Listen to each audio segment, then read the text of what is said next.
ভালো বোলিং করে ফেলছে, সো মিস হয়ে গেছে। হ্যাঁ, অবশ্যই ইনশাআল্লাহ। আমি মনে করি সবাই দোয়া করুন আমার জন্য, আমি যেন ন্যাশনাল টিমে ভালোভাবে সার্ভিস দিতে পারি এইভাবে। হ্যাঁ, অবশ্যই সেরা। ম্যাচটা জিততে পারলে অবশ্যই ভালো লাগতো অনেক। 81 রান ব্যাটে, এটাই কি আপনার টি-20 ক্যারিয়ারের সেরা ইনিংস কিনা তা আগে একটু শুনি। আম হ্যাঁ, অবশ্যই সেরা। ম্যাচটা জিততে পারলে অবশ্যই ভালো লাগতো অনেক। 10 ওভারের মধ্যে আপনাদের 5টা উইকেট পড়ে গিয়েছিল। তখন আপনার মাথায় কি চলছিল?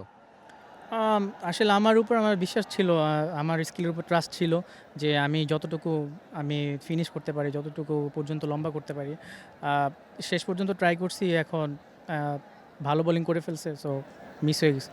ঠিক শেষ ওভারের আগে মাথায় কি চলছিল? আপনি আগের ওভারও খুব ভালো করেছিলেন। সমীকরণটা এমন ছিল যে মেলানো খুব কঠিন ছিল। কিন্তু শেষ ওভারের আগের প্ল্যানটা একটু শুনতে চাচ্ছি।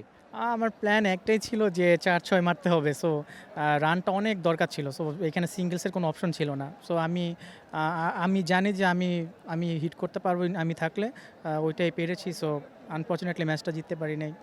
এটাই খারাপ লাগছে। প্রিমিয়াম হেজেলনাট ফ্লেভারে পোলার কার্নিভাল হেজেলনাট আইসক্রিম। পোলার, মন ভালো থাক। 2026 সালের প্রথম দিন আজকে, এটা বিশ্বকাপেরও বছর। এই ফর্মটা কি জাতীয় দলের হয়েও দেখা যাবে কিনা? হ্যাঁ, অবশ্যই ইনশাআল্লাহ। আমি মনে করি সবাই দোয়া করুন আমার জন্য, আমি যেন ন্যাশনাল টিমে ভালোভাবে সার্ভিস দিতে পারি এইভাবে। ঠিক আগের বিপিএলও আমি এমন কয়েকটা নক দেখেছিলাম, তখন আপনি বলেছিলেন যে আপনি অনেক বেশি পরিশ্রম করেন বলেই এ ধরনের ইনিংস খেলতে পারেন। আমি যদি ওই বিপিএল থেকে এই বিপিএলের সময়টা ধরি, শামীম হোসেন পাটোয়ারির মধ্যে কি পার্থক্য এসেছে বা তিনি কি আরও বেশি উন্নতি করেছেন? উন্নতি বলতে আমি মনে করি খেলতে আমি ম্যাচ খেলতে ইমপ্রুভ হয়। সো আমি মনে করি ওইটাই হয়েছে। আর আমি যেখানে ব্যাটিং করি এখানে প্রেশার সিচুয়েশন অনেক আসবে। সো আমি ওইভাবে মেন্টালি প্রিপেয়ার্ড থাকি যে আমাকে এখান থেকে কীভাবে বের হয়ে আসতে হবে, কীভাবে আত্মমনোযোগ খেলতে হবে, ওইটাই। শেষ প্রশ্ন, ঢাকার ফ্যানদের জন্য যদি কিছু একটা বলে রেখে যেতে চান। ঢাকার ফ্যানদের বলবো যে অবশ্যই ম্যাচটা জিততে পারলে খুবই ভালো হতো। সো আপনারা হতাশ হবেন না। আশা করি আমাদের উপর বিশ্বাস রাখেন। ইনশাল্লাহ নেক্সট ম্যাচ থেকে আমরা ঘুরে দাঁড়াবো। থ্যাংক ইউ সো মাচ, অনেক বেশি শুভকামনা। ঠান্ডা কেমন? হ্যাঁ, খুব।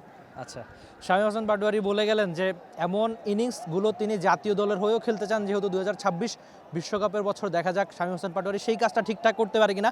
আমরা দেখেছিলাম যে আগের বিপিএলও খুব দারুণ কিছু ইনিংস তার ব্যাটে ছিল, কিন্তু সেটা জাতীয় দলের জার্সিতে তিনি করে দেখাতে পারেননি।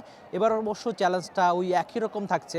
বিপিএলের এই ফর্ম বা এমন দারুণ সব ইনিংস তিনি যেন জাতীয় দলের হয়েও খেলে দেখাতে পারেন। দেখা যাক সময়ের সঙ্গে শামীম হোসেন পাটোয়ারি তা করতে পারবেন কিনা। Rifat Emil, T Sports, Sylhet. For more updates, subscribe to our YouTube channel and click on the bell icon. Follow us on Facebook and Instagram.